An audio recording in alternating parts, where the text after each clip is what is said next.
Fame, fortune, views. No, not those views. These views. These are things every aspiring YouTuber or content creator looks for.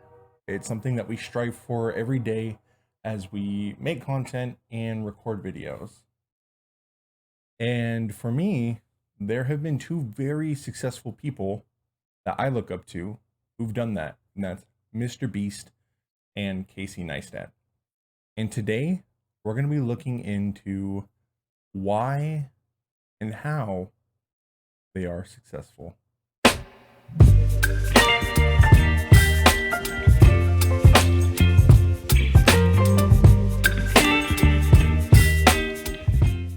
We're going to start off with Mr. Beast. Mr. Beast has done something on this platform that nobody else has done alone, on their own, and that's make content simply to give back, right? Because that is the majority of his content. Every video, somebody's winning something, or he's helping the community, or he's hosting these games to help people get out there and let the world see them, right? And it's very unique, and it's very straightforward in its concept, but it wasn't always that, right? A lot of people forget that Jimmy started from nothing. I mean, just this last year or 2 years, he released a video. I think it was like 10 years later, 12 years later, and he had no idea what he was doing. His videos were completely different. He was saying like Logan Paul 100 times or something like that. Like crazy video concepts, right? And a lot of people realize or don't realize that success takes a lot of hard work. And here's what he has to say about that. If you, especially if you have 0 videos on your channel, your first video is not going to get views, period. It's not. Your first 10 are not going to get views. I can very confidently say that. So stop sitting there and thinking for months and months on end, and just get to work and start uploading. Like, all you need to do, this applies to people who have not uploaded videos but have dreams of being a YouTuber, is make 100 videos and improve something every time. And up next is Casey. Now, Casey, actually, you know what? I'm gonna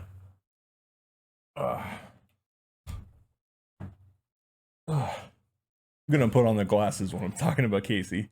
Casey was like the first vlogger that I really watched. Casey was just this guy living in New York who I didn't really know about until I think probably like halfway through his career, right? And he on this platform really got vlogging to take off, in my opinion, right? He would talk about different things. He would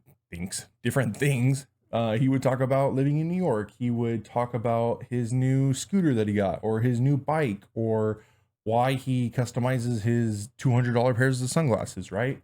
Like, these are things that he was doing before anybody else was doing them.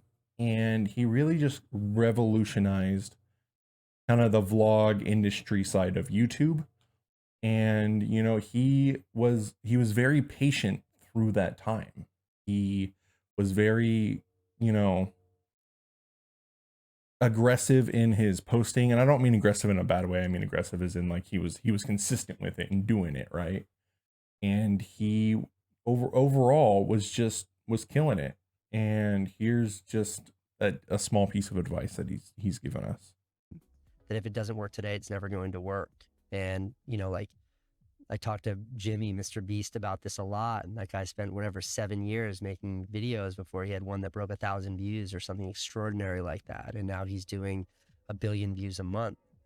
Or my brother Van, who's the most brilliant mind on all of YouTube. And Van had this initial explosion of interest because he and I worked so hard to promote his first videos. And then I explained to him, I was like, look, it's all going to go away. You're going to find your baseline, then you're going to build from there. And he's been consistently uploading for a year, making the best work he can make. And now he's really building out what is going to be a successful long-term career, making videos and putting them on the internet. Now, my overall take from both of these videos is that it takes time. It takes time, and it takes commitment. You have to be willing to put in the time and effort in order to make these videos. You have to be willing to put your best foot forward and face all the trials and tribulations that come with making content and doing what you need to do in order for you to be successful. And that's not an easy path, right? Content creation is not for everybody. And we can see that if it was for everybody, everybody would be a YouTuber, right? And there's nothing wrong with that. I think anybody can be successful, but you have to have the motivation and the heart and the drive and the willpower to move forward and really just put your best foot forward when going into this. And I encourage everybody. I encourage the people who like this video, and I encourage the people who dislike this video. Make content. Make better content. I am just scratching the surface of what I can do. I'm learning more and more every day in the editing source that I use, DaVinci Resolve, right? I'm limited with what I can do because I'm not paying for it, but I'm learning every day. I'm learning new tips and tricks. I'm learning new little edits. I'm learning to use this video or photo because it brightens this up, or I'm using this frame or these text and things like that. And overall, I would say just grind, just do it, just really go out there and put that effort forward. Yeah, that's it, guys. That's all I really have for this video. I want to thank you guys so much for watching the video. If you liked it, please like and subscribe. Please share it. I am on my way to making more and more content, and I would love to reach more people. I would love for this video to do well and other videos to do well. And funny enough, I'm gonna have to take Jimmy's advice and realize that my first 100 videos probably aren't gonna do much, but damn am I determined, and damn if I'm not gonna, if I'm gonna give up, because I'm not. So I'll see you guys next time.